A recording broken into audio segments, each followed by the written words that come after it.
Hey Harmonizers, welcome to this video. We're going to pull out S'mores and I'm going to show you guys where he's at in his training. One of my students slash staff members, Allie, has been wanting to learn about starting horses under saddle, and S'mores is proving to be probably one of the easiest horses that we've ever gotten in. He's just super chill, he's pretty easygoing, so he is the perfect horse for her to learn on. So I'm having her help me, and you're going to see her doing a lot of the work with him and get to learn some tips along the way with her. So let's go grab S'mores and meet Allie. First up, I'm going to show you guys some of our long lining. So this was his very first session long lining, and it is also Allie's first time ever long lining. She had never done this before. She watched me do it with Helios first, and then it was time for S'mores to give it a try. And she definitely said that after this doing the long lining that it's a lot harder than it looks.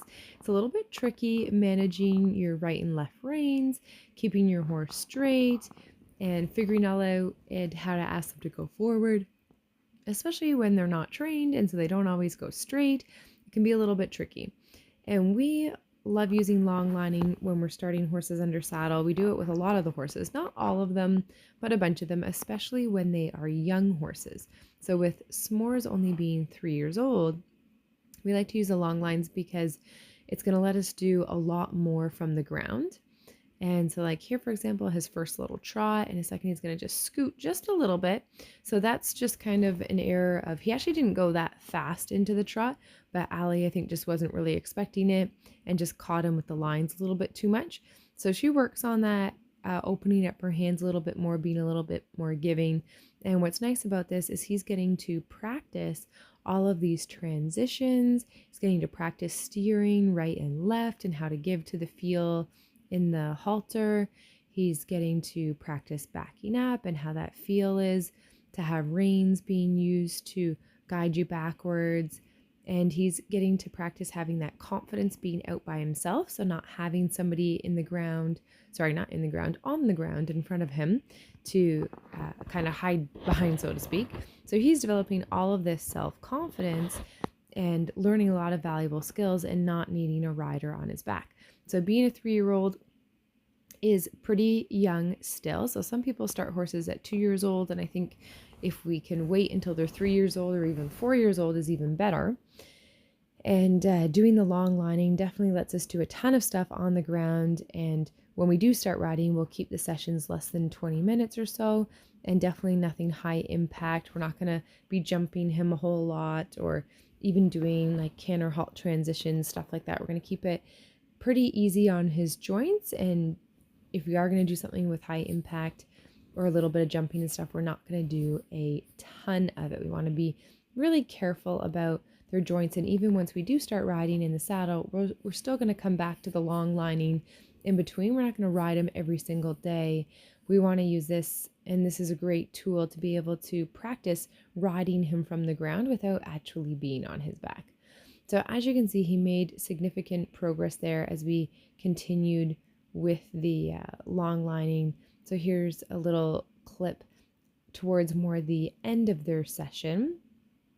And he's so funny. Look how low he's got his head in the dirt there. Like, are you looking for cookies that have fallen into the sand? Or are you just stretching? So it's pretty cute, but look how low and even his headset stays there.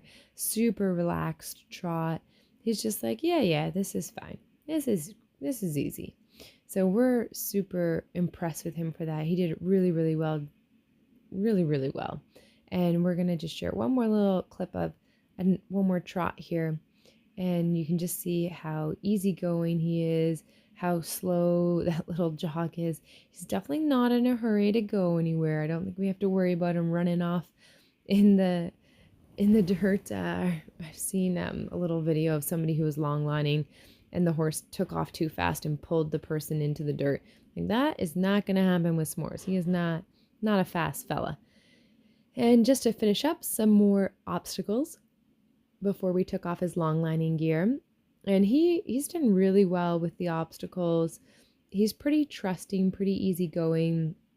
He might look at something a little bit, like there he's arced in his body a little bit the wrong way, but really doesn't do anything awful or bad.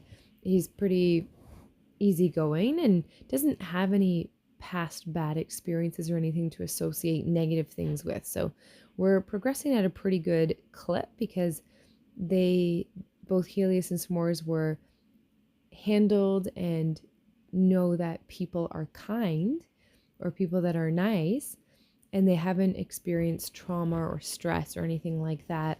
So they're just kind of like really easygoing dudes that try a little of this, try a little of that, and they just think it's all kind of normal, I guess, part of life. That, there's a shower curtain hanging off to the side there and some pool noodles over there.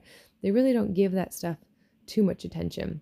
And here's a good look at how sensible he is. He gets up on this bridge for the first time, and I ask Allie if she thinks she could back him up just a couple steps. Really, it's because I wanted to be able to get a better picture of him on the bridge. So I was like, okay, well, we'll ask you for a couple steps. And he's just so sensible. He watched his feet. He didn't fall off the side. He didn't get upset over that. Some horses, they take a little bit of time before they're able to be comfortable enough backing up their feet on a bridge. That might be more than like the first time they ever do that. And he's very, very new into his training at this point. So I was very impressed to see how well his brain worked on that task. So this is a different session now where we've saddled him up for the first time, and we did some things with the saddle on his back before we went to the circles. Now that he's done some other things, he's done some sideways, moving around and stuff, now we're sending him out and seeing what he does with some transitions and going a little bit faster and working on him carrying the saddle. So it's kind of like when we were long lining, we were practicing the hands portion of riding with the reins.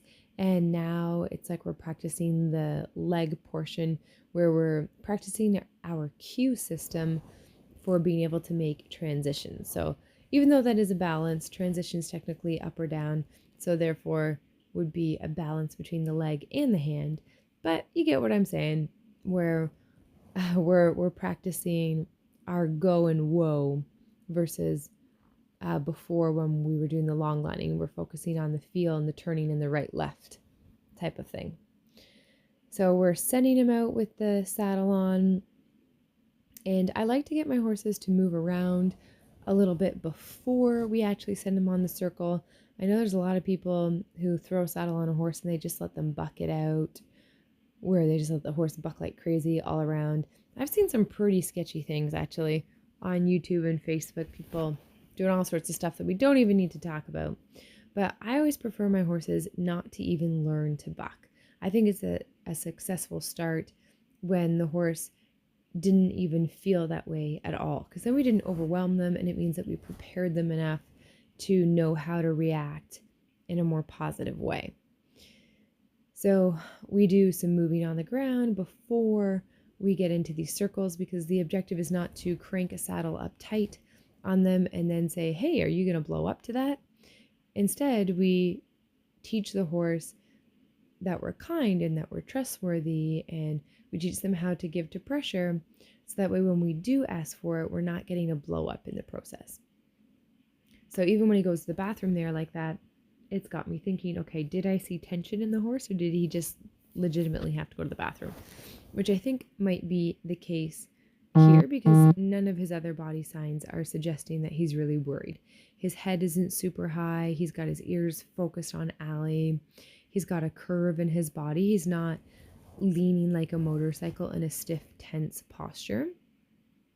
And if we can get a good look at his eyes, we're always checking to see if they're blinking, checking to see that he's breathing normally. So he's definitely sometimes gets a little bit slow and a little bit worried. And what I like, though, is that his reaction is to slow down when he's kind of unsure and doesn't do anything awful. So like there, he's stopping and trying to look at Allie, and Allie just kind of saying like, no, forward. You want to be careful that you don't get the horses stuck into a corner like that, where they think that they can kind of pull on you and get away from that. So this is where it's good to have somebody who knows what they're doing, or be working with somebody who knows what they're doing, because people can put some pretty bad, or I shouldn't say bad, because nothing's kind of bad or good necessarily. It's more kind of the things that are desirable that we want to put in there. And things that are undesirable can happen very, very easily if the horse learns that they can put in more of a brace and get comfort from having a brace. So I try to teach my horses to give to pressure, to give to requests, but we're going to be very rewarding and very fair. So we're going to switch over to a jump now. So we did some circles with the saddle. Yep, send them on. And now we are getting so trotting. Come on. Jumps Today. We're not doing this whole thing of with the saddle. That the saddle does move a little bit. That the stirrups are going to flap around, and that there's no reason to be upset over it because it's not going to hurt, and you're going to be okay. So I send him over the little jump. Yes, that was really good. Really, really high. So if you watch the video with Helios and then you watch the video with S'mores, probably thinking like, wow, like S'mores actually jumps, because Helios has a much different reaction. So it's interesting. So this S'mores is more careful, and Helios was definitely more chill about it and didn't really care if you touched the barrels. So interesting to see the two different pony personalities. Let me know what you guys think. Thanks for watching.